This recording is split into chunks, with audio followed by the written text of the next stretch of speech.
نزعنت اندعلو تخونهم بعلغا لبخل ساكن عصار زيبو عدي نزعنتكي زيتي سكفلو عدي مكر عدرا عدي وقيد بليو عدي مريت سمايكي عدي توننيو عدي باندير أخما تقراي سقاقليو أي هاريري تقراي هاريري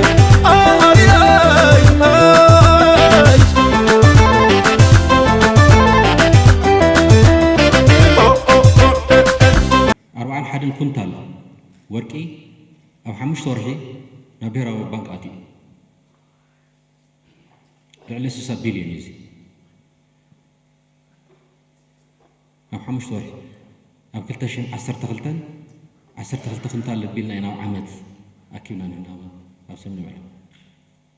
أو عمد أو حمش تورحي 40 حدن برز بمبلو نايسمين من عرب خوني يزوليز مسألنا ذا الله حوريتها حزف 5 معهم ودوية لنا هنا هنا كما مرة حكم زي اللون نفلت إنا قن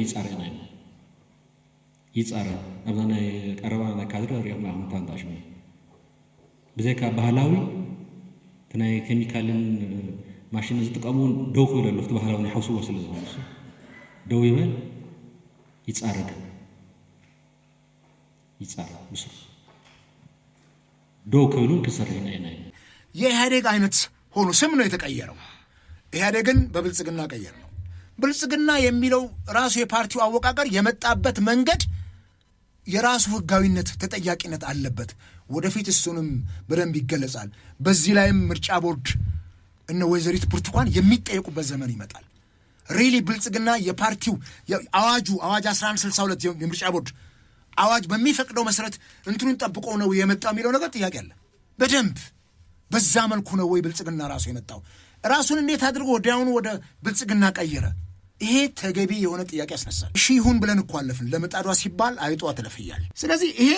ሲስተማቲክ የሆነ ለውጥ አልመጣም። ነገር ግን ከውስጥ የሚነሱስ የውስጥ አርበኞች የውስጥ ሰዎች ለውጥ የሚያመጡ ከሆነ እንከተላቸዋለን። እዛ ውስጥ ያዩት ህጸጽና አንከን ተመልሶ የማይመጣ ከሆነ የግድ እነኚህ ሰዎች ይመራሉ ብለን ተስፋ እናደርጋለን። መቼም ሰው ልብን መርምሮ የሚያውቀው እግዚአብሔር እንጂ ሰው አይደለም። ትዝ ይልሽ እንደሆነ ዶክተር አብይ ወደ ስልጣን ሲመጡ የመጀመሪያው ስንትን ሳናጣራ እናስርም ነበር ያሉት። ሳናጣራ ማስረጃ ሳንሰበስብ ንክቻ እናደርግም ነበር። ትንሽ ሰዓት ተተገበረች እኮ ያቺ። ጥሩ ሄደ እኮ እኛም ደስ አለን። ወዲያው ግን የምን ማጣራት እኮ አይደለም። የምን ማጣራት አይነ ውሃው የደፈረሰን ሰው ልክ አይደለህም ተብሎ የሚታሰርበት ዘመን ላይ ደርሰናል። አሁን ዜጎች በማይታወቅ ሁኔታ ተወስደው የት እንዳሉ ቤተሰብ የማያውቁበት ሁኔታ፣ ይሄ በጣም ከባድ ነው። ይሄንን ስናስብ ህገ መንግስቱ ላይ የሰፈሩ የሰብአዊና የዲሞክራሲ መብት ድንጋጌዎች እንኳን ሊከበሩ አልቻሉም። እንዴ ድሮ እኮ እኛ ሰብአዊ መብት ላይ ሰዎች የመኖር እንትናቸው በየቦታው ተንቀሳቅሶ የመስራት ዛሬ አለ ወይ? ዛሬ እኮ በዚህ ለውጥ በ7 ዓመት ውስጥ አንተ የዚህ ክልል ሰው አይደለህም ወይም አንተ የዚህ ክልል ብሔር አባል አይደለም ለቀ መውጣት አለብህ ተብሎ በመቶ ሺዎች እኮ በአገር ውስጥ መፈናቀል አገር ጥለው ወጥተዋል። ልክ አይደለም ብለው እኛ ሀገር ላይ ከእንትን ውጪ ከምስጋናና ከውዳሴ ውጪ ሚዲያዎች ብልጽግና ወይም መንግስት ይሄን አይነት ስህተት አለበት ብለው በተለይ የመንግስት ሚዲያዎች መናገር አይችሉም። ይሄ ዶሮ ማታ ሽሮም የለ የተባልን እንቆቆ እንደምንጠጣው አይነት ነገር ነው እና እሱ በጣም ትልቅ ነገር ነው። ሚዲያው ታፍኖ ተይዘዋል፣ መግለጽ አይችልም። የተቃውሞ ድምጾች የትን ቦታ ይታፈናሉ። የተቃውሞ ሐሳብ ያነሱ ሰዎች ይታሰራሉ። እስር በገፍ ነው ያለው ከባለፈው ዘመን የበለጠ። ከእስር ቤት በምህረት ተብሎ በወጡት መጠን ዶክተር አብይ ወደ ስልጣን እንደመጡ አሁን ደግሞ በእጥፍ ሰዎች ዜጎች ይታሰራሉ። ጭራሽ መታሰር ብቻ አይደለም፣ የት እንዳሉ እንኳን ፋናቸው ዱካቸው እስከሚሰወር ድረስ ዜጎች ይታፈናሉ። በዚህ አሁን እንኳን እየተነጋገርን ከዛሬ 40 ምናምን ቀን በፊት የታፈኑ ዜጎች የት እንዳሉ አይታወቅም። በርካታ ወጣቶች ታፍነዋል። ከየት ነው የታፈኑ? ከዚህ ከአዲስ አበባ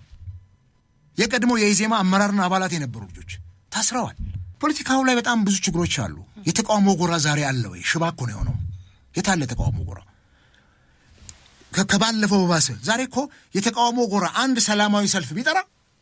እስር ቤት ነው የሚወረወረው። ህዝብ ብሶቱን ለመግለጽ ሰላማዊ ሰልፍ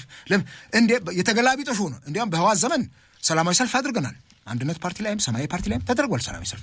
ከአዲስ አበባ እስከ ጎንደር አድርገናል። ከአዲስ አበባ እስከ አርባ ምንጭ አድርገናል። እየመራን ሰላማዊ ሰልፍ ጥበቃው ምኑ ይኖር ያ ማሳደዱ ማዋከብ ይኖር እንጂ ሰላማዊ ሰልፉን በአደባባይ ወጥተን ድምጻችንን እናሰማ ነበር። ጥበቃ ይደረገ። ዛሬ እኮ የለም። ትላንትና ሲከላከሉ የነበሩት የህወሓት መሪዎች ዛሬ መቀሌ ላይ እኮ ለትግራይ ህዝብ ሰላማዊ ሰልፍ ይፈቅዱ ነው ያሉት። በጣም የተገላቢጦሽ። እዚህ ታግለን ዲሞክራሲ መጣ ብለን ያልንበት አገር ላይ የህዝብን ሮሮ ይዘን አደባባይ እንዳንወጣ ተከልክለን፣ ነገር ግን መቀሌ ላይ ትላንትና ሆ ብለን ያወገዝ ነው ያ ቡድን ዛሬ መቀሌ ላይ ሰላማዊ ሰልፍ ይጠራል። ዲሞክራቲክ ነው። የሚገርም ተገላቢጦሽ ነውና ፖለቲካው ላይ በጣም ብዙ ችግሮች አሉ። የተቃውሞ ጎራ ዛሬ አለ ወይ? ሽባ እኮ ነው የሆነው። የታለ ተቃውሞ ጎራ? ከባለፈው ባሰ። ዛሬ እኮ የተቃውሞ ጎራ አንድ ሰላማዊ ሰልፍ ቢጠራ እስር ቤት ነው የሚወረወረው። ህዝብ ብሶቱን ለመግለጽ ሰላማዊ ሰልፍ እንዴ የተገላቢጦሽ ሆነ። እንዲያውም በህወሓት ዘመን ሰላማዊ ሰልፍ አድርገናል። አንድነት ፓርቲ ላይም ሰማያዊ ፓርቲ ላይም ተደርጓል ሰላማዊ ሰልፍ። ከአዲስ አበባ እስከ ጎንደር አድርገናል። ከአዲስ አበባ እስከ አርባ ምንጭ አድርገናል። እየመራን ሰላማዊ ሰልፍ ጥበቃው ምኑ ይኖር ያ ማሳደዱ ማዋከብ ይኖር እንጂ ሰላማዊ ሰልፉን በአደባባይ ወጥተን ድምጻችንን እናሰማ ነበር። ጥበቃ ይደረገ። ዛሬ እኮ የለም። ትላንትና ሲከላከሉ የነበሩት የህወሓት መሪዎች ዛሬ መቀሌ ላይ እኮ ለትግራይ ህዝብ ሰላማዊ ሰልፍ ይፈቅዱ ነው ያሉት። በጣም የተገላቢጦሽ። እዚህ ታግለን ዲሞክራሲ መጣ ብለን ያልንበት አገር ላይ የህዝብን ሮሮ ይዘን አደባባይ እንዳንወጣ ተከልክለን፣ ነገር ግን መቀሌ ላይ ትላንትና ሆ ብለን ያወገዝ ነው ያ ቡድን ዛሬ መቀሌ ላይ ሰላማዊ ሰልፍ ይጠራል። ዲሞክራቲክ ነው። የሚገርም ተገላቢጦሽ ነውና ከዲፕሎማሲያችን አንጻር ስንቃኘው ዲፕሎማሲያችን በጥበብ መመራት አለበት። በሆይታ አይደለም፣ ስር በያዘ በውል ስምምነት። ከኤርትራ ጋር የገባነው ውል ስምምነት ምንድን ነው ቢባል የሁለቱ መሪዎች ግንኙነት በስተቀር ይሄን ያክል በጽሁፍ ሰፍሮ እኛም ቅድመ ሁኔታዎችን አስቀምጠን እነሱም ቅድመ ሁኔታዎችን አስቀምጠው ሰጥቶ በመቀበል መርህ ላይ በጣም በርካታ ምክንያቱም ከራሳችን ላይ የተገነጠለች ሀገር ናት። ወደብም አደብም ህወሓት አሳጥታናለች። ይሄንንም መልሶ ለማምጣትና ዛሬ የወደብ ጥያቄው እንዲህ ገንግኖ የወጣበትን ጉዳይ ጠቅላይ ሚኒስትር አብይ ከኢሳያስ አፈወርቂ ጋር የጀመሩት ሰላማዊ የሆነ ፍቅር ቢቀጥል ኖሮና ሰጥቶ በመቀበል መርህ የተመራ ቢሆን በዲፕሎማሲ ስርዓት የተመራ ቢሆን በውል በአግባቡ ውል ገብተን ያደረግነው ቢሆን ኖሮ ምናልባት ዛሬ ላይ ችግሩ እንዲህ በአንድ ጊዜ የዚህ ሆይታ ፍቅር ሆኖ እንዲህ ከስሞ አናየውም ነበር። መቀጠል ነበረበት። ችግሩን የቀረፈ እሱን እያደረግነው ብንሄድ ኖሮ ዛሬ ከጎረቤት ሀገር ጋር ያለንንም ችግር የወደብም ችግር እየፈታን እንሄድ ነበር። ይሄ ግን አልሆነም። በአገባቡ አልተጨበጠም። ኣብ ትግራይ ዘይሓበርካ ምስ ጎራብትና ክንሓብር ዝበሃል ቅጥፈት እዩ። ንዓይ ኣብ ትግራይ ሰብ ኣሳዲድካ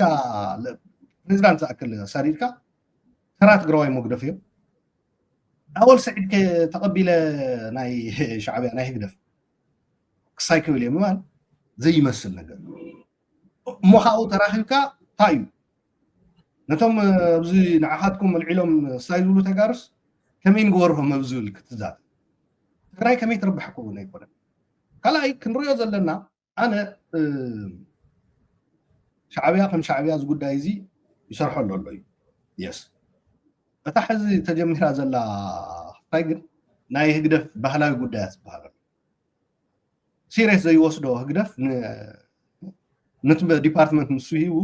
ብኡ ጀምርዎ እዩ ዝብሎም ዝኾነ ሙዚቃ ገለገለ ክገብር ይኽእል ምስ ጎራህቲ ዝምድና ከምፅእ ዝኽእል ሓደ ትግራዋይ መጀመርያ ምስ ናይ ባዕሉ ትግራዋይ ክሳነ ኣለዎ። ሸፈጥ እዩ ዝኸውን እንተዘይኮይኑ ምስ ልዩነት እዩ። ኣነ ምስ መድህ እንዳተባኣስኩስ ምሰበየ ኣለካ ዝበሃል ኣወል ስዒድ ሓድርና ፅምዶም ፈጠሪና ገለመለ ወይ ምሰበየ ዘለካ ኢሳያስ ክብልስ ኣየጥዕመለይ። መጀመርያ ከም ትግራይ እርንብብ ንበል። ከም ትግራይ ንተኣርነ ማለት ከዓ ኩሉ ኣፈላላይ ናይ ፖለቲካ ንግደፎ ማለት ኣይኮነን። ኩሉ ኣፈላላይ ናይ ፖለቲካ እንድሕር ገዲፍናዮ ኣይኸውን ከምኡ ዝበሃል ናቹራሊ ብተፈጥሮ እውን ክብል ኣይኽእልን። ምስ ልዩነት ክንፅየፍ ኣለና፣ ሸፈጥ ክንፅየፍ ኣለና። ሕዚ ምሳይ ሰነያ ዘይብሉ ትግራዋይ ብሰንኪ ፖለቲካ ባይዘወይ ፖለቲካ ኣፈላላይ ክነትርፍ ማለት ኣይኮነን። ሓድራ ንሰራ ንዕየ እውን ፓርቲ ይኹን መንግስቲ ይኹን ህዝቢ ከዓ ህዝቢ ይኹን ዝብል ዘይተገደበ ቁፅፅር ናይ ህወሓት ሰዓራይን ተሰዓራይን ይህሉን ዝብል ነገር ኣቕሪቡ ስዕርና ኢና ዝብል መግለፂ ክወፅኦም ንኢትዮ ፎረም ዝሃብዎ ምላሽ ህወሓት ሰዓርቲ ኢና ኮ ኢሉ ኣጊድና ኢና ኮ ኢሉ ተወገደ መንግስቲ የለን መንግስቲ የለን ግዜኡ ወዲ ወሪዱ ይብል ወዲ ወረደ በቲ ሰዓራይን ተሰዓራይን የለን ይብል በቲ ወዲ ወረደ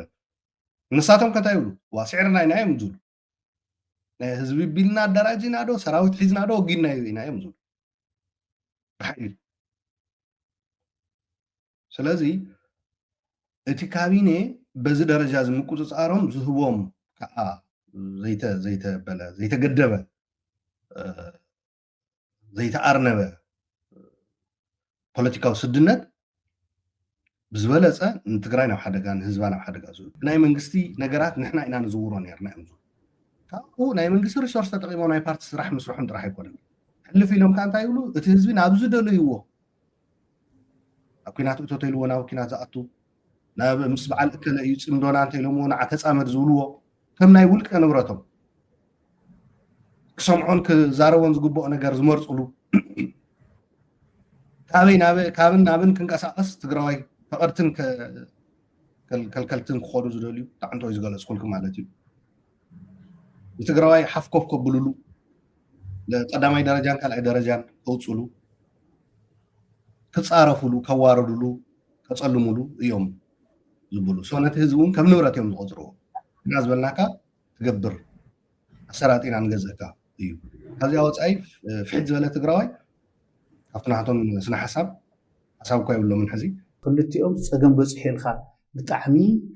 ከመዛዘን ዘይክእል ዓይነት መደምደምታ ምንፃሕ ብጣዕሚ ጉጉእ ሻዕብያ ጉጅለ ኢሳያስ ኣብ ልዕሊ ህዝቢ ትግራይ ዝፈፀሞ ግፍዒ ማእለያ ዘይብሉ ወፂርካ ብታሪክ እዚ ሓደ ክልተ ሰለስተ ክባል ዝኽእል ህዝቢ ትግራይ ግን ኣብ ልዕሊ ሻዕብያ እንታይ ፈፂሙ እንተይልና ወይ ኣብ ልዕሊ ኤርትራ እዚ ዝበሃል ነገር የለን እኳ ደኣስ ድሕሪት መለስ እንድሕር ተባሂሉ ኣብ ወራር ሻድሻይ ወራር ክንደይ በራጊድን ከይደን ኤርትራ መኪተን ደርጊ የማነ ተኸለከልኪ ዝበሃል ፀሓፊ ኣፈጣጥራ ናይ ጣልያን ለማነ ኣፈጣጥራ እዩ ለማነ ኣፈጣጥራ እዩ ተሓር ኣነ የበቃ ኢንፌሪዮሪቲ ኮምፕሌክስ ብትሕትና ዝግለጽ ልዕልና ዘሎ ፍጡር እዩ ዛዕባ ብመሰብ ፍጠር ተሎ ማለት እዩ بفصل نتقرأ حاجة زي أصبح ترتب كبر أي خل تفترون يفقدون مسترجون كتعرض يخيليو سلطان إن إرتراز متفائن هذا تقرأ متفائن لا السلطان كفيلك نكال حيل الأخوين كا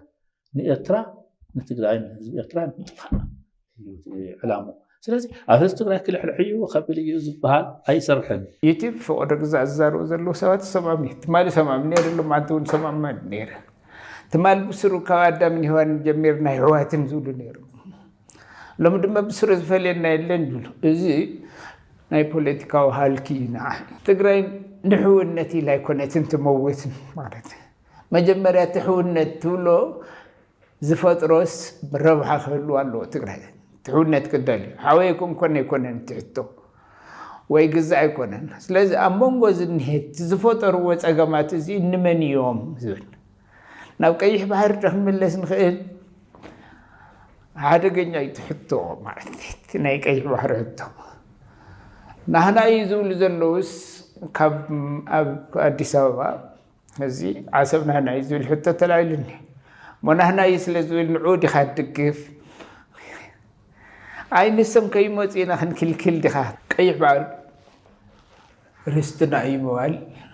كم زين عن حزر رستيلن قلنا رستنا أي تقول خات قشدات ما يتقرأ مالتي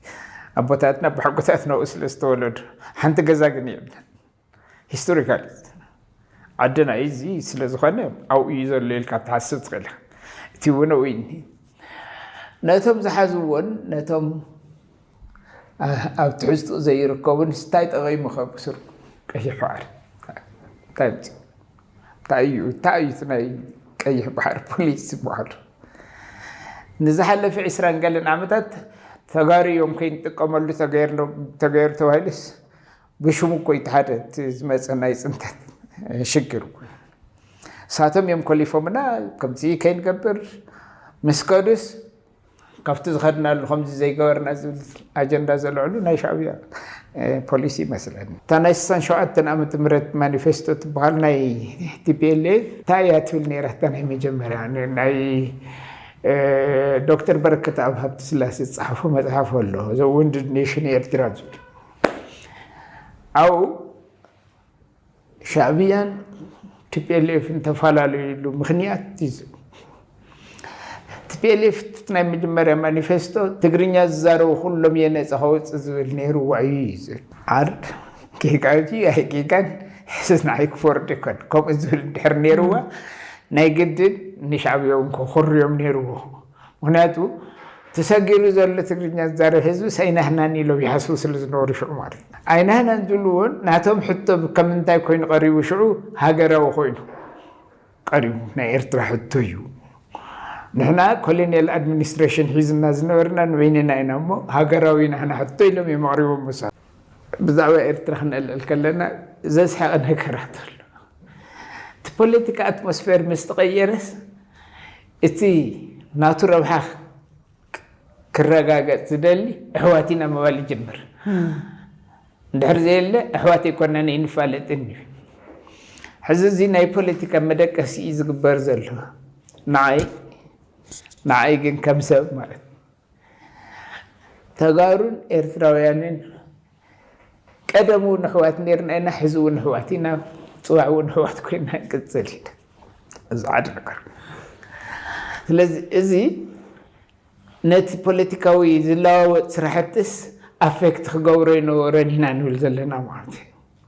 ኣፌክት ክገብሮ ይነበረን ግን ኣፌክት ይገብሮ ኣሎ ትግራይ ሰብ ኢትዮጵያ ዝኒዋስ ፀገም እኒዋ ኢና ንብል ዘለና ብስሩ ተሰራርሓና ዝገጠምናሉ መንገዲ ትክክል ይነበረን ብስሩ እዚ መፍትሒ ረክብ ኣለዎ መፍትሒ ረክብ ተኮይኑ ወይ ኣብቲ ዝጀመርናዮ ከምኡ ክኸይድ ኣይከኣለን ስለዘይከኣለ ክቐፅለ ይውን ይኽእልን በዚ ሕዚ ክዕረይ ይኽእል ናብ ዝብል ክትከይድ ኢኻ ሓደ ሃገር ሃገረይ እዩ ክትብሎ ከም ሃገር ክቆፅረካ ኣሎ ተናስ ሃገር ንሃገር ክበሃል ከሎስ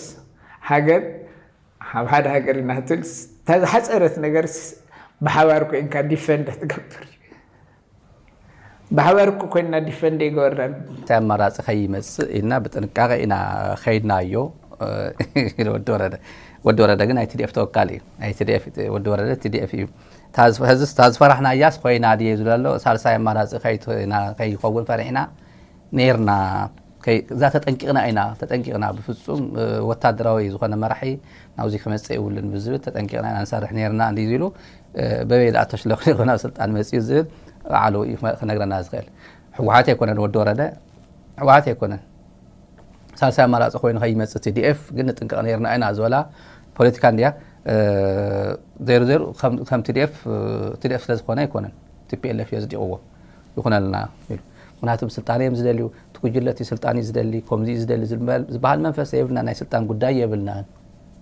ناي TDF ناي زي ودبزين قوامنا حدا ناي تقراي قداي ناي قوام فلا لسلا يبلنا قال لك مغالي يزلو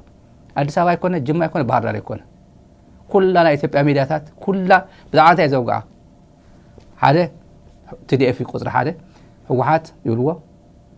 روعة قال شعبية هزواجهم بقى قال لهم نية شعبية إرتراي يبدوا نية يستقروا بزعبا بقى عليه زوجي إلا قليل بزعبا قام بالله ديو دريدوا زوجي إلا دوزي خن فوت خن كلنا محاورة وإيو ندحر زي منفس زي بمفتعر بقاس كمي 4 كيلو كمي عينت منفس فتيرو خمزر له كريو خن كلنا وج زبالة زخابس درجة بتطاو بلا بروحو يتطاو قبل وان يقدر له بس أول شيء يقدر له قال لي يكون مالتي قال لي قداي تبركتي نسوي إذا خباب زي سلام زي حوحات هقدر فنت عارق وناتنا قداي يخونه أما ريز زلوا هنا تاتجن كمي يلوت كم زلت منفس هم يلوت كم زلوا نري لنا شيء حق زي يقول ويانا حوحات شعبي أي صلاحها اسكاولو مكون هو قوم زلوا نهلك أزعجاي كو 17 عتنا ما تمرت بهز تقرأي بزي عاصي وخيدو إلى منا بهز سوراس بزي عاصي هو ناي نفس الآن كينو إلى منا كم يجيكم لا تعرفكم أبا تا تقيم لكم تطوع زي بالكم واشعة هيدا أقولكم هو تاي قبلكم شعو تقيم ونشت سنة حيلم مزيم تعارقه بقى استراتيجيك ما تقعد خنقبر إذا حلف رسعنا ندركي ندمس الصوت تبعيله صبوا مزيم ثمان حدا نكو هقدف هزواب قبار ترى لم تنبين مزيم ناي ثمان حدا ناي ثمان شعات بفرنجي ثمان حدا بإثيوبيا ጉባኤ ሕወሓት ክሳተፉ ተንቤን መጽኦም ናይ ቀለም ቀደምታት ቪድዮታት ናይ ቀድማ ዓመት ቪድዮታት ናይ ትማሊ ቪድዮታት ናምጻ ኸውዚ ኣኾና ንሓድር ኣብ ታሪኽ ክንሓድር የለ ተገፍዒ ህዝቢ ትግራይ ጆኖሳይድ ተፈጺምዎ እዩ ኤርትራ ሰራዊት ትግራይ ኣትዩ እንታይ ገይርና ከም ዝኸደ ንፈልጦ ግፍዕ ፈጺምዎ ብርሃነ ደስ ሓደ ካብ ዝፈተኽዎ ብርሃነ ተዛረበሉ ኤርትራ ሰራዊት ኣኽሱም ኣትዩ ንህዝቢ ኣኽሱም ግፍዕ ፈጺምሉ ኸይዱ ኢልዎ ኣወል ስዒድ ኣይቆረፃ እዛ ዘረባ እዚኣ ኣይቆረፃ እዚኣ ዝድነቕ ነገር እዩ እንደ ሃገረፍ ኤዲትድ እዮም እንታይ ዝበሃል በቃ ባለስ ብደንቢ ገይሩ ሳንሱር ዝግበር እዩ ገዛ ኣምዛዕ እዚ ባዕሉና ነገሩ ብርሃነ ማለት እዩ ኣብ አንደበት ኣብናቱ ሚድያ ሰራዊት ኤርትራ ኣብ ትግራይ ኣብ ኣኽሱም እንታይ ፈጺሙ ከም ዝኸበለ ንፈልጦ ኢና ግፍዕ ፈጺሙ እዩ ኢልዎ ከምኣ ኢላ ሓሊፋ እዚ ድና ነገርካ ዲ ዝኽየድ ጎዳእንስ ሓቢኻ ዝኽየድ ቆስላ ሓባቢኻ ዝኽየድ ኣይኮነን ጸላእቲ ግን እዚ ከባቢ እዚ ኩሉ ሻዕ ናይ ውግእ መንግስቲ ኢትዮጵያ ይሓግዘና ኣብ ትግራይ ዘሎ ሓይልታት ብኣወንታ ይረኣዩና ብገለ ይረኣዩና ንስርዓት ኢሳያስ ክንቂሮ እዩ ርግፀኛ እዩ ባዕልና ክንቂሮ እንትደኣ ኮይና ግዜ ክወስደልና ክእል እዩ እንድሕር ኣብዚ ከባቢ ሓጊዞምና ክቃላጠፍ እዚ ጥራይ ትሕቶ መሰረቱ ኣብዚ ከባቢ ዘሎ ሓይልታት ክሕግዙናን ከይሕግዙናን ንምቅልጣፉን ንናይ ሓባር ረብሓን እንተደይ ኮይኑ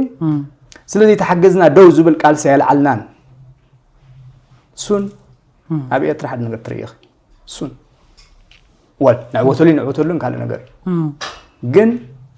ነዚ ስርዓት እዚ ዕድል ኣይንህቦን ኢና ኤክስፓየር ዝኾነ መግቢ ትጉሕፎ እምበር ብዝኾነ ተኣምር ዕድል ክውሃብ ኣይግብኦን እዩ ኣብ ትግራይ ዘለዉ ኣብ ኢትዮጵያ ዘለዉ ኣብ ሱዳን ዘለዉ ሓይልታት ኣብ ጋልፍ ዘለዉ ኣብ ዓለም ዘለዉ ሓይልታት ነዚ ስርዓት እዚ ዕድል ክህብዎ ኣብ ዝፈተኑሉ እዋን መሊሱ ኣብዚ ከባቢ ዘሎ ሕብረተሰብ ንጥፍኣት ምዕዳም እዩ ስለዚ ባዕሉ ሕብረተሰብ ይለብም እቲ ኩናት ባዕልና ክንገብሮ ንኽእል ኢና እቲ ስልቲ ዝበለፀ ንፈልጦ ኢና ንምንታይ ፀጋታት ናይዚ ከባቢ ኣብ ዘይከውን ዝባኸን መንግስቲ ኢትዮጵያ ምስ ትግራይ ይኹን ምስ ካልእ ኩናት ኣብ ልዕሊ ኤርትራ ካብ ዝውልዕ ሞጂ ከዓ ካልእ ሰብኣውን ንዋህታውን ክሳራ ካብ ዘጋጥም በኣዝዩ ውሱን ሪሶርስስ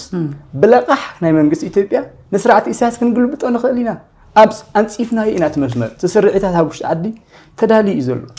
ናእሽ ነገራት ኢና ንደሊ ስለዚ ናብ ኩናት ምኻድ ኣይድልየኩምን ኣማራፂ ኢና 6 ወርሒ ክሳብ ዓመት ሃቡና ንኢሳያስ ክንግልብጦ ኩና ንብ ዘለና እጁን ሚድያ ቀሊል እዩ እቲ ኩናት ባዕልና ንግበሮ ኣብ ጉዳይና ሕድሕድ ኩናት ኢሎም እዮም ዝፅውዕዎ እዚ ሕድሕድ ኩናት ኢሎም እዮም ዝፅውዕዎ ኣይናይ ንስኻትኩም ኣንጻር ኤርትራ ትገብርዎ ኣንጻር ኣብቲ ኤርትራ ዘሎ ሓውኩም ትገብርዎ ቃልሲ ኩናት ኣይ ሕድሕድ ኩናት ኣይኮነን እንተኾይኑ ሚድያ ትከታተል ኢኻ ሳዳ ፀገመ ሚድያ ዝበሃል ኣይኣምኑለ ፖለቲከኛ ኮይንካ ሚድያ ከይተኸታተል ከም ዘለዎ ኣይወስዶኒ ምክንያቱ ንእሽተይ ሓቂ ብብዙሕ ፕሮፓጋንዳ ትዕብላኽ ስለዚ ከም ፖለቲከኛ ብሚድያ ክመርሕ ኣይደልኒ ንሚድያ ክመርሕ እየ ዝደሊ ተረዲክሎት ኣቀራርባ ንሚድያ በቲ ቁኑዕ ትረኻ በቲ ቁኑዕ ናሬሽን ክመርሖ እሱን ካብ ህዝብታት ኣብ ሓደጋ ካብ ምእታው ወፂስ ኣበርክቶ ክትገብር ኣብ ልምዓትን ሰላምን ምኽባር ኢና ክሰርሕ ንደልዮ ሓደ ነገር ግን ኣሎ ፅቡቕ ኣልዕልክዮ ንሕና ንፁር ይቋምና ብዚ መንግስቲ ኢትዮጵያ ይኹን ናይ ትግራይ ክልላዊ መንግስቲ ወይ ክልላዊ ምምሕዳር ሕጂ ዋላ ካልኦት ኣብ ልዕሊ ኤርትራ ኩናት ክገብሩ ባህገበልናን ብዛዕባ ዓለም ለኻዊ ስምምዕ ኣህጉራዊ ስምምዕ ዝበልካዮ ምስኡ ተተሓሒዙስ ሓቂ መንግስቲ ኢትዮጵያ ብኸምኡ ዓይነት ስምምዕ ክትሰርሓሉ ትኽእል መንግስቲ እዩ ኢልኩም ኣሚንኩምዎ ዲኹም ከምኡ ኢና ንኣምን ንሕና ኣብ ልዕሊ ትግራይ ዝገበሮ ጀኖሳይዳዊ ኩናት ከመይ ኢኹም ትግምግምዎ ብርኪና ሓመዱ ወጌጋ ስለዚ ኣብ ልዕሊ ትግራይ ዝተጋገየ ስርዓት ኣብ ልዕሊ ህዝቢ ኤርትራ ከምዚ ይጋገ እንታይ መረጋገፂ ኣለኩም ልቢ ምኾን ይልቢ ምኾን ኩሉ ሰዓት ስርዓታት እንዳገምገሙ እናተልቦም ክዮ ዝኸዱ ተስፋና ንስ እዩ ፅቡቕ ማለት እዚ እንታይ ስርክብ እዚኣ ሓንቲ ከሳቂ ንሕና መንግስቲ ኢትዮጵያ ብዙሕ ክሳይ ንገብሮን ኢና እቲ ሕማቕ ባድ ኣፕል ኣብዚ ከባቢ ኢሳያስ ኣፈወርቂ ዝመርሖ ጉጅለ ኢና እያ ንኣምን የጋግሎ መንግስታት የጋግሎ ሰባት ኢልና ኢና ንኣምን ስለዚ ካብዚ ጉዳይ እዚ ክንወፅእ ኢና ንደልኩ ናይ ኢትዮጵያ ሕቶ እንድሕር ዳኣ ሻዕብያ ዝምልሰላ ተኮይኑ እቲ ዓይነት መማረፂ ክወስድ ብርጌድ ንሓመዱ ናይ ኢትዮጵያ ሕቶ ናይ ስርዓታዊ ለውጢ ከምዘይኮነስ ርኡይ እዩ وحجي سخون خلنا ديو نحنا قن حنت أوفرنا مزيان زلنا ناي إرترا حتى ناي مبرق أفريقيا ناي قرن أفريقيا حتى تي بوليتيكا وحنقول كوينو زبلاش زول سرعات نقلا يتي زفتحو يعني زلناكو إثيوبيا زين تزي كوين حتى وال تزي قصور النازته أبديت إند بس إحمالتي ما مالسو زي يقول تحرين قد مثلا خينا ندهرك نملس نقالسهم نقول نقالسو نقول حدا سرعة تقاليسكم لو تزي وصحاب كم يجرك أيه لا مسامس لك زي قدس نمتكلاتنا سخالي irrelevant يسو نخال لا نخال ما تكلم كويت حتى نتكلم ولا 100 عام نقالس حزب تግራይን حزب ኤርትራን ሓድነት ወጽኒዑ ብናተይ እምነት ናይ ህዝብ እዚ ናይ ክልተ ህዝብ ዘለኹ በሃገርነት እዩ ናይ ክልተ ህዝብ እዚ ቀንድ መከራ ካብ ታሪኽ ጀሚሩ ካብ ቀደም ጀሚሩ ከም ተፍቶ መእተው ዝወልካ 4 ኪሎ ዝበሃል መንግስቲ እዩ ታቤተ መንግስቲ 4 ኪሎ ትበሃል ቤተ መንግስቲ ንህዝብ ኤርትራን ንህዝብ ትግራይን ኩሉ ግዜ ሓደጋ እያ ኣብኣት ኣፍታ ወንበር ንስ ኣፍታ 4 ኪሎ ትግራዋይ ከፍ ስለዝበለ أمحراي كف سلزوله أورومو كف سلزوله دوب كف سلزوله يكونن ولا تقرأي كف يول ولا دوب كف يول ولا أورومو ولا هدية قال كف يولوا ني هزب تقرأي ني هزب إيرتران حدا جاي سلزي وزنا جرزي نمتصوار ناي ميديا عقمنا ناي ميديا من نبابنا انتاي نقبر أبزبل حوارا وأجندة كنسرح لنا أيوة بزي خات سعرهم توم ناي سوشيال ميديا تقولهم توم قالوا تلوم the only way نهزب إيرترا نهزب تقرأي مكرارب كون زخل برجيد نحمد يزبل التحساس والله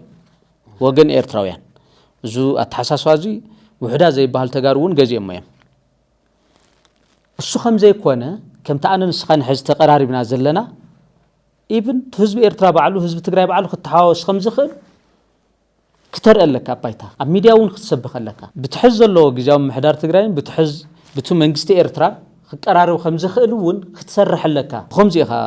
خطب له حز زرارو زلنا بوز حسوات خجزوين برقطينت مالت ناقورثو قالنا ولا اتاميوم ديوم قال لهم زي حز خجزوين بخمسة عينت بوزيتيف لغون خلتو يهزب زي قرار اجندات بب مع السيت بمقبر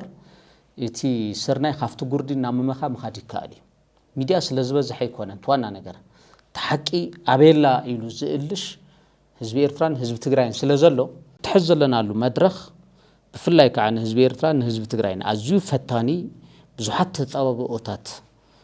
ዝተጸናወትዎ ስለዝኾነ ነዚ ፈታኒ መድረኽ እዚ ንምብዳህ ናይ ክልቲኡ ህዝቢ ሓድነት ኣዝዩ ኣገዳሲ እዩ ናይ ክልቲኡ ህዝቢ ምንባብ ኣዝዩ ኣገዳሲ እዩ ናይ ክልቲኡ ህዝብታት ንውክልና ዝብሉ ኢንፎርማሊ ማለት እዩ ሶሻል ሚድያ ነጠፍቲ ክኾኑ ይኽእሉ እዮም ሜይንስትሪም ሚድያ ክኾኑ ይኽእሉ እዮም ኢቭን ዞም ፖለቲካ ፊገርስ መራሕቲ ንብሎም ክኾኑ ይኽእሉ እዮም ሓቢርካ ምስራሕ ኣማራፂ ዘይብሉ ዋኒ እዩ ሕዚ ማለት እዩ ሓደ በዲልኒ ከለ ክሕሰሎ ገለ ዝብል ኣጀንዳ እውን ካብኡ እዩ ዝብገስ ሕዚ ክልቲና ተበዳዲልና ኢና ኢለ ዝኣምን እቲ ሓደ በዳሊ ካብቲ ሓደ በዳሊ ብልጫ ኣለዎ ኢለ ይኣምን እየ ናይዚ ካሕሳ እቲ ኣዝዩ ዝበደለ እንተ ሓደ ክሕሶ ኣለዎ እቲ ካሕሳ እንታይ እዩ ሓቢርካ ብምስራሕ መሊእኻ ካብ ምፅናት ምክልኻል ሚድያ ክግራሕ ኣለዎ ንዙ ህዝቢ እዙይ ሰላሙ ኸይምልስ ኸይዕቅብ ኣብ ውሽጢ ተቐርቂሮም ዘለዉ ኣካላት ብሚድያ ኸውን ይኽእል ብሓደሓደ ካልኦት ክግለፁ ዘይኽእሉ ነገራት እውን ይኹን እዚኦም ዓገብ ክበሃሉ ኣሎ ሚድያ ክግራሕ ኣለዎ ክናበብ ኣለዎ ብፍላይ ከዓ ናይ ተጋሩ ሚድያ ኩሎም ቶም ሜይንስትሪም ሚድያ ክኾኑ ይኽእል እዩ ማሕበራዊ ሚድያ ክኸውን ይኽእል እዩ ማሕበራዊ ሚድያ ኢንፋክት ንምግራሕ ኣፀጋሚ እዩ ኮይኑ ግን نربح خلتي حزب السلام نربح حدنت نربح محبراوي ركبات خسرح بزخل اجباب اجندا خقاير له اب ناي حبار صلايوم كربارو له مينستريم ميدياتاتون قومون حزبهم حدنت بهراوي ربحاتاتهم نزو خلته حزب زي اب مقرراب كدهو له بقى ياكلتي حز حلفه ستوب غيرنا كبرتات حزب إيرترا تحليو كبرتات حزب تግራይ እውን ተحልዩ ኤርትራ ከም ሃገር ሪኮግናይዝድ ኮይና ትግራይ እውን ከም ህዝቢ ሕዚ ከም ኢትዮጵያዊ ኮነን ዘሎ በመሰረቱ ውዕል ፕሪቶሪያ ምስ ኢትዮጵያውያን ዘሎ ከም ህዝቢ ክብርታቱ ሓልዩ ዶብ ከይጣሓሰ ገለ ከይበለት ዝነበረ ምትሕዋስ ብፍላይ ከዓ ብመዳይ ኢኮኖሚ ቁጠባ ማለት እዩ መዳይ ማሕበራዊ ምትሕዋስ እዚኦም ክህልዎም ኢቨን ብመዳይ ፀጥታ እውን ማለት እዩ ክህልዎ ሶ ኣብዚ መንጎዚ ኣብዚ ኸይዲ እዚ ዶንጊና ኢና ክንጅምሮ ነርና ሓደ ሰብ ከምቱ ክንዕሎ ፀናሕና ካላሽን ዝሓዘ ይኮነን መራሒ መስርዕ መራሒ ብርጌድ መራሒ ብጦለን ይኽንብሎ ዘለና ነቲ ናይ ፅልኢ መጋረዲ ቀዲዱ ክልቲኡ ህዝብታት ንኽተሓዋወስ ላፍቲ ንቡር ንኽምለስ